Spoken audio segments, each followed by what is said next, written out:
For Dilly Fung, may we first introduce ourselves before we start the interview. I'm Hongjian, currently a senior lecturer in the Department of Civil and Environmental Engineering. Yeah. Hi, Justin. I'm also a senior lecturer here in the Department of Civil and Environmental Engineering. So my name is Stephen. I'm also a senior lecturer in the Department of the Built Environment.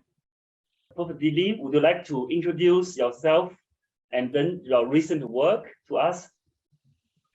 Yes, thank you. Well, so yes, I'm Dilly Fung. I'm professor at the London School of Economics and Political Science in London in the UK. I was formerly a professor of higher education development at UCL, University College London, so I've been based in London for a little while. My work most recently has been as a senior leader at LSE with an overview of the equivalent of a vice president, if you like, with the overview of the whole school of teaching and student experience and sort of leadership roles. So I've been doing less research and less writing, I have to say, in the last 5 years. But before that, obviously very interested in these connections, these rich connections we can make between education in the round, not just teaching, but the whole ecosystem, if you like, of education, and research and all of the different nuances and aspects of research that we all get so excited by.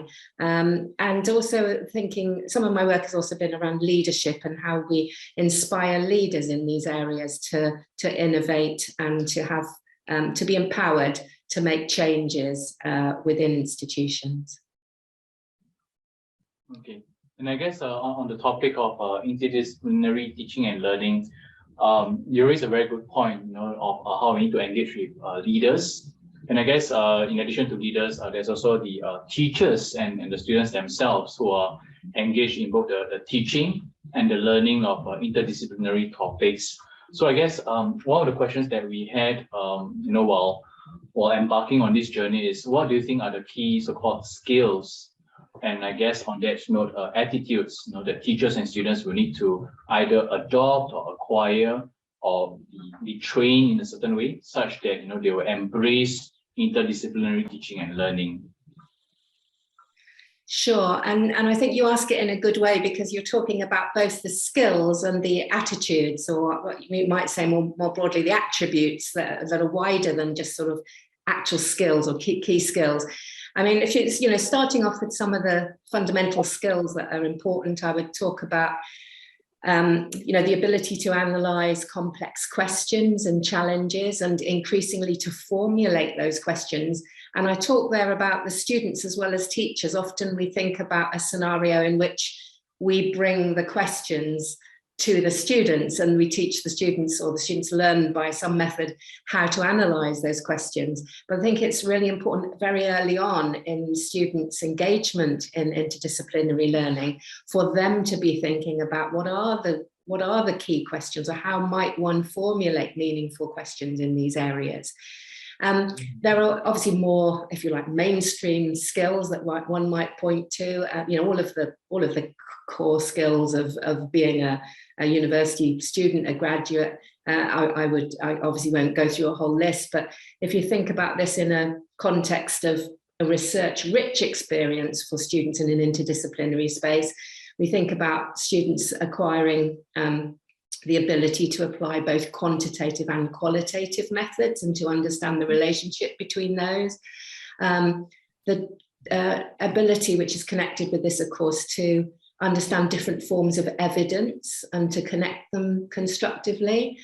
Because as we know, when you're in interdisciplinary spaces, you really have to think about the nature of evidence and what is valid as a type of evidence in one disciplinary sort of sub area, if you like, may not be considered to be valid or respected in the same way in a different discipline. So students understanding that there are different forms of evidence and that these can be interrogated or even sort of disputed in different ways, I think is a real key skill. I'd also add, and I talk about this quite a lot in my book on connected curriculum, I would add the importance of students being able to express their knowledge and their findings to different audiences, using a range of different modes of communication that are relevant to our modern digital age. Because if you can learn and solve problems and become very intellectually engaged, but if you can't communicate really effectively in appropriate ways to different types of audiences, different types of stakeholders, then you're missing out on some key skills there.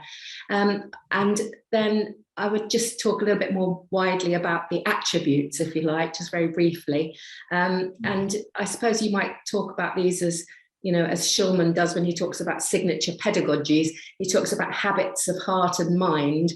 And I think what we're trying to do in interdisciplinary spaces is to promote genuine open-mindedness, the ability to question critically, but also the willingness to really kind of rethink your own assumptions and approaches when it comes to knowing about and understanding the world and tackling its complex problems.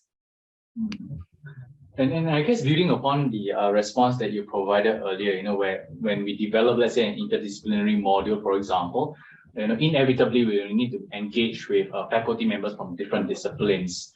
And on this note, how do you address, because earlier on, you talk about the open mind and open heart approach, but how do we engage faculty members who are already comfortable with what they're doing? And how would you say, maybe a bit hesitant in exploring new territories because they're already comfortable with what they've been doing for years? Do you encounter something similar when you're trying to convince colleagues to embark on an interdisciplinary type of module? Because it does take time and effort and coordination, and maybe sometimes even approvals within the department, to tap on resources from other departments. So I guess in terms of operationalizing all of this, were there difficulties that you've encountered, and how do we overcome these difficulties? Yeah, thank you.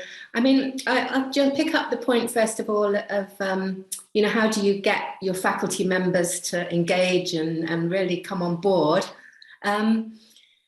I guess I've spent most of my career working in areas where I've been trying to encourage people to come on board with things. And I think my number one tip would be to first of all work with the people who are closest to you in already feeling it, already feeling the ideas.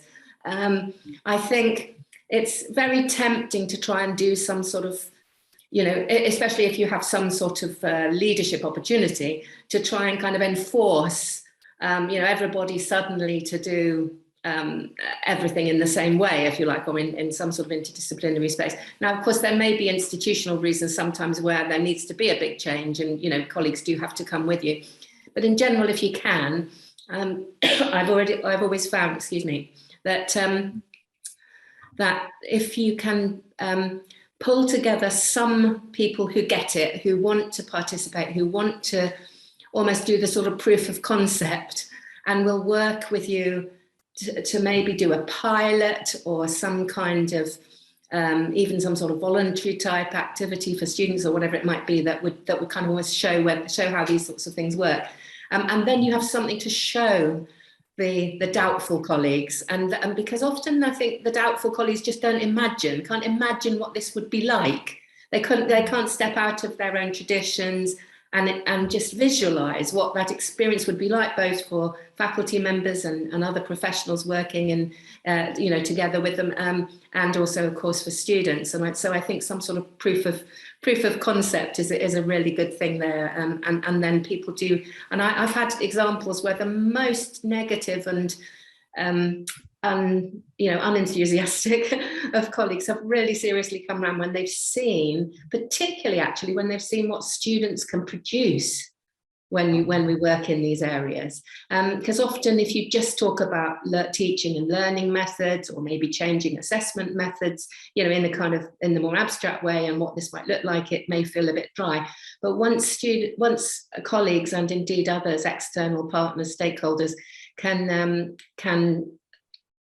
really grasp what it is that the students are being able to do and produce and create together, and how they've collaborated together to address issues and so on, then it becomes extremely immediate and inspiring. And I think that can really bring colleagues together. Now, there was another aspect to your question, which I've now forgotten, which I know I was just talking about the faculty there.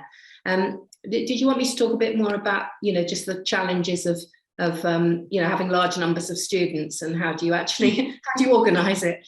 Sure. So what I can do, I mean, obviously everything is contextual, and it all depends on your discipline and how many students you have, and exactly how your degree programs are organized and so on.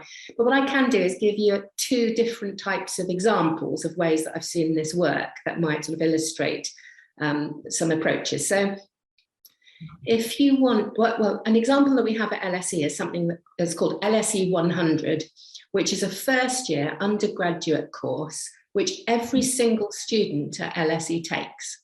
Okay, so it's the whole cohort from the first year, so it's lots and lots of these thousands of students. And obviously what you need in order to pull this off, you need a really good concept for what it is you're going to engage them with. You need a really good leader and a little team of people who really get it and can inspire others to come and contribute. And then you need a really good course design. The way in which the LSE 100 is designed, just for your interest, and this is just an example, is that it's a sort of long, thin course that runs through the whole of the first year undergraduate. And which is only one way of doing it. And in fact, that has only been fairly recently. It had a different structure before. But in the first half of the year, or first half of the course, if you like, all the students are in classes together. This is students from all the different disciplines, and they're interrogating some of the big ideas about the complexity of world challenges, different ways of interrogating, solving issues, ways in which researchers are pushing the edge of knowledge with their new investigations and findings. And then, so practically speaking, the way that works is that there's a sort of core team that look after the students in terms of their discussions and so on, but key faculty members, some of our best, world-leading researchers come in and they talk about what they're doing and how they're, what their special work is, if you like. But there's a sort of core team that is encouraging the students to make connections between these apparently very different areas that they're hearing about as staff come in. That's the first half. And then there's an assessment at the end of that. I can't tell you exactly what it is that they're assessed on there, but fairly formal kind of assessment. So to ensure that the students are really participating and taking in the big ideas and so on. But then in the second half, there are 3 topics, and the students choose between 3 complex topics. And for your interest, so this year, and it will probably be for a few years because you need to kind of build some capacity, the 3 are: how can we avert climate catastrophe? How can we control artificial intelligence? And how can we create a fair society? And obviously these are very cross-disciplinary questions. Students choose to go in one of the streams, and then they work together in collaborative groups investigating an aspect of that topic, and then they produce a kind of output at the end of that for the second part of their assessment at the end of the year. That's just one idea of how it works, but obviously it needs a lot of resource. It needs people teaching on it. In the past, actually, that LSE 100 course was like an extra course, and students didn't actually count it as part of their degree. But about 3 years ago, after I'd taken up my role, it was apparent that students were very frustrated that they couldn't choose to make it count towards their degree, because many of them got so much out of it and they really wanted it to be part. And so they now can, if they choose to, they can, which many of them will, they can choose to make it count towards their final degree mark, which I think is much more helpful. I'll just briefly say, obviously there are many different ways of doing this. If I come from a couple of examples very briefly from UCL, UCL has a Bachelor of Arts and Science program where students sign up and they must do arts and they must do sciences and they must do some core theory of knowledge courses, really kind of interrogating the whole idea of interdisciplinarity. They also go off on work placements, and then they come back and they create an output, for example, videos, where they talk about how they have applied their interdisciplinary learning to the workplace. And one of my most wonderful memories of being at UCL was watching these student videos. I was so emotional watching them, because it felt to me that it was such a profound example of how students had really understood the benefits and interests and challenges of interdisciplinary thinking across wide spaces and then applied them to a particular workplace setting. It was very, very powerful. And then also, just you mentioned, of course, engineering. And of course, at UCL, they also have the integrated engineering program, which also was being changed just during the time that I was there. And that was changed from being completely separate strands of engineering with a few crossover points to a thoroughly integrated first year where the students are all in together working in cross-disciplinary across the field, projects and mixing as well with external sort of audiences and stakeholders, to consider some of these key issues. And the challenge there, of course, is the balance of how you do the kind of interdisciplinary stuff and then how you do the core stuff. Where are they going to do the mathematics, or where are they going to do the, this key stuff? And that's what your colleagues will definitely say. And if I may say, just to carry on this point, because I think it sort of flows on, one of the big arguments that I make in the Connected Curriculum book, which I appreciate that you've taken time to look at, is that if you design a degree program with a through line, with a sequence of core activities that you can anchor the interdisciplinarity, the cross-disciplinary questioning, the meta-level thinking about the notion of knowledge or solving problems, or whatever it is that you really want to kind of focus on in those spaces, then you can have choices or courses, depending on how you structure your degree. You can have perfectly mainstream courses. You can still have Professor X teaching her very difficult mathematics, on a Tuesday afternoon or something. And the students go and do that, but then they will have an opportunity, having done, I don't know why I'm talking about mathematics, but mathematics, statistics, whatever it might be, the sorts of things that you always think of as being these core things in various areas. But that they have the opportunity with all the different specialist learning points that they might have in these courses that are part of your degree program, through the core, through this through line, to come together with people and really make the connections about, what we were learning in mathematics last week around this. I can begin to see now that if we were going to address this question, that we might need to pull on those sorts of skills. So to me, it's a pragmatic solution. If you cannot create an entirely interdisciplinary degree, like the Bachelor of Arts and Sciences degree that I mentioned, but even there, they still have specialist experts teaching their specialist subjects in different courses, but they come together with a core where students can really interrogate, whatever the topic is. What does it mean to be, an engineer, or what does it mean to be a lawyer, or what does it mean to be a historian, in the context of these cross-disciplinary, interdisciplinary spaces that we've engaged in, where we've been able to look outwards and look across to different ways of thinking and knowing and producing solutions. Okay.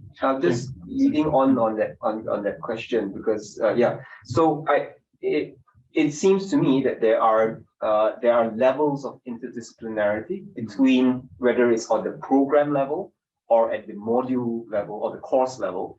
Would you say that the strategies that you have just touched on, would they be applicable at both the program level as well as at the course level? Yes, and I think it's really important, and this always feels like it's a bit of a sort of get out, if you like, of answering a question, but I think it's really important that the focus and the solutions around these different levels fits the need of the sort of host community, the academic community that is really working on the if we just take a degree program, if you like, just as an example, say a bachelor's degree program, which obviously is more complex to organise than a master's program, usually. Well, maybe not, but usually. I think, depending on what the discipline is, will be the answer to the question. So, I mean, for students who are studying something like a law degree, where they've got they've got external accreditation, that may be the same with engineering. They've got an externally accredited set of things that must be done, things that must be learned and things that must be demonstrated to be known, as it were, that there is not so much flexibility with, because there's some sort of external standard, and same might be with a teaching qualification or something. You might have a national standard on something. Now, in those circumstances, clearly all of those external requirements need to be met to meet the standards that are expected. But I think what's really important is to, even in degree programs like that, is to find spaces. So there's nothing to stop you if you're running, say, a law degree, from having a connections module or something, and to connect different aspects of the law that you're studying, and to think of some of the meta level questions that might not otherwise be being addressed by the different subsets. But in other fields, in other areas that are more, that've got more fluidity to them, you know, if you're teaching, I don't know, literature or you know, other areas that don't have like a fixed professional set of standards attached, then one could think of having, say, a pattern of interdisciplinary approaches across many courses, and just have that as a kind of signature right across the whole degree. And if you had faculty that were in agreement. My personal experience is that whatever the discipline though, you've usually got faculty who are less or more ready to be engaged in interdisciplinary thinking and activity. And that's why my sort of pragmatic, sort of everyday solution, if you like, is to have that sequence, that core of activities for students, say through the 3 or 4 years or whatever, however long they're studying for, where you really get them engaged in interdisciplinary learning. And then you have the opportunity for the other courses that go alongside it, for either very specialist teaching in the tough maths or whatever it might be, or indeed for more generic course level interdisciplinarity, if you like. So interdisciplinarity within the course, which is obviously to be encouraged, and perhaps as time goes by there'll be more and more of that, but by way of setting up a starting point, having some sort of balance between the core and the choice of other faculty around, depending on your, you know, institutional culture of the degree of choice that can be made within, you know, within teaching and so on, because obviously that varies hugely around the world. It's very different in the US even from the UK, or you know, and mainland Europe is often very different in terms of what's expected or how much choice people actually have. But I had the pleasure of coming over to NUS and was a few years back, and was super impressed by so much of the work that's going on there in your wonderful campus. And I'm sure that your colleagues will be, you know, many of them, I'm sure, will be really interested to see things moving forward in these areas. On behalf of these participants and the organizing committee, we would like to thank you again for this interview. I'm sure your insights and what you shared in the interview will help us for future learning and teaching. It's a great pleasure. Thank you so much. And I wish you all a very happy day on Monday. And I look forward to hearing about all the developments and exciting new ways forward that you're going to be able to develop together.